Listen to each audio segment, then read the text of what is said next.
तो बिना संत के कुछ भी पूरा होता नहीं है। इस बात को समझ करके रख लीजिए। जीवन भी बेकार है बिना संत सदगुरु का। ये जीवन का कोई मतलब नहीं है। किसी भी कार्य को करने के लिए, अरे भगवान श्री राम जी भी जब धनुष को तो तोड़ने का पावर था, लेकिन जब तक उनके गुरु आदेश नहीं किए तब तक उन्होंने धनुष को नहीं तोड़ा। जब उनके गुरुदेव ने आज्ञा दिया, जब गुरु ने कहा, तब वो विवाह किए। बिना सदगुरु के कुछ भी सफल नहीं होता है। इसीलिए कि कुछ भी हो, शुभ कार्य हो, कोई भी शुभ कार्य में सबसे पहले संतों को आगे रखा कीजिए। क्योंकि अगर संतों का कोई महत्व नहीं होता तो परमात्मा को ये सब करने की क्या जरूरत होती। इसीलिए तो कहे कि गुरु में संसार समाया, उनका है आशीष पाया, और प्रभु ने खुद से भी ऊंचा गुरु का स्थान बताया।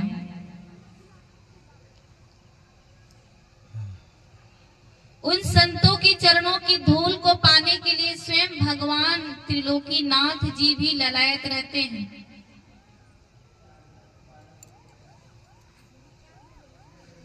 जो कहते हैं ना कि उद्धव मोहे संते सदा अति प्यारे,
ये बात भगवान श्री कृष्ण जी कह रहे हैं कि हे उद्धव सुनो, संत मुझे सदा प्यारे होते हैं।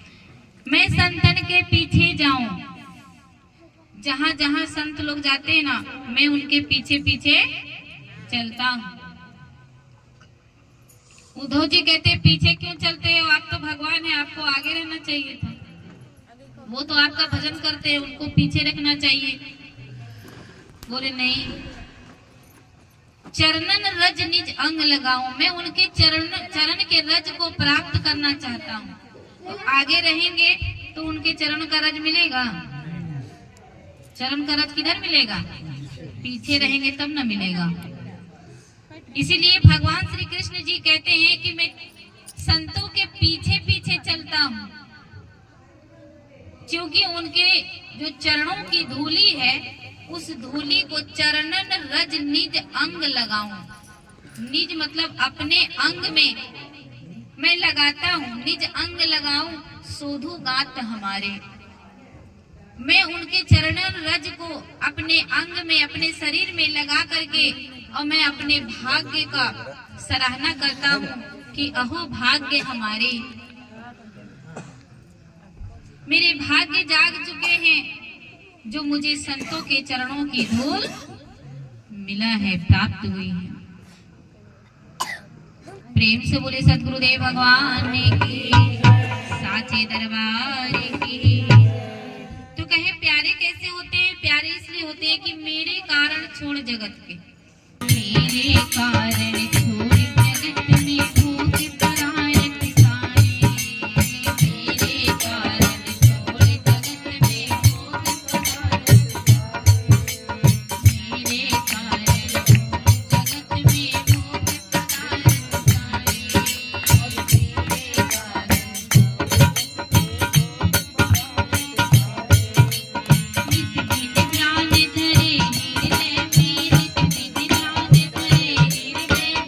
और मेरे कारण जगत के। हे उद्धव जी सुनिए, मेरे कारण संत लोग अपने संसार के सारा सुख वैभव छोड़ करके लोग मेरा ध्यान करते हैं, मेरे लिए पूरा जीवन को निछावर कर देते हैं, इसलिए वो मुझे प्यारे होते हैं। जैसे आपको अपना बच्चा बहुत प्यारा होता है ना, नहीं होता है? किसी माँ से पूछो आपको अपना बच्चा कितना प्यारा होता है? कोई डांट दे, मार दे, फटकार दे, और आपके सामने अगर आपके बच्चे को मारे तो आप लोग को लगता होगा ये बच्चा को क्यों मारा? मारना तो हमको मारता है, बच्चा क्या बिगाड़ा था? होता है कि नहीं? गुस्से में आ जाते हैं पूरा। इसी तरीके से परमात्मा के हम लोग बच्चे हैं, और इसमें से भी कुछ बच्चे प्यारे होते हैं। कौन? साधु संत भगवान के बहुत प्यारे बच्चे होते हैं, और जो भी इनको मतलब डांटता है, मारता है, फटकारता है, इनको जो बुरा लगता है तो सीधे वो उनको बुरा नहीं लगता, किसको लगता है? स्वयं डायरेक्ट परमात्मा को लगता है बुरा। जैसे बच्चे को इधर मारो उधर माता पिता को ऑटोमेटिक बुरा लगने लगता है कि नहीं? इसी तरीके से संत और साधु को अगर कोई दिक्कत देता है, कोई उल्टा सीधा बोल देता है, कोई गाली भी दे देता है, तो वो सीधा किसको लगता है? परमात्मा को बुरा लगता है।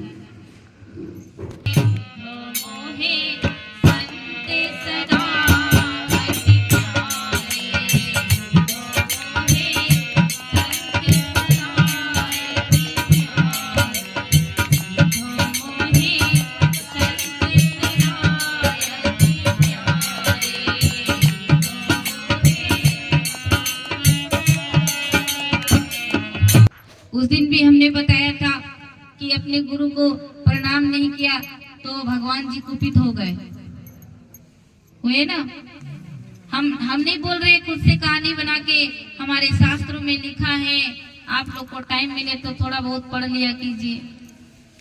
जब शास्त्रों को पढ़े रहेंगे तो कोई आपको मूर्ख नहीं बनाएगा।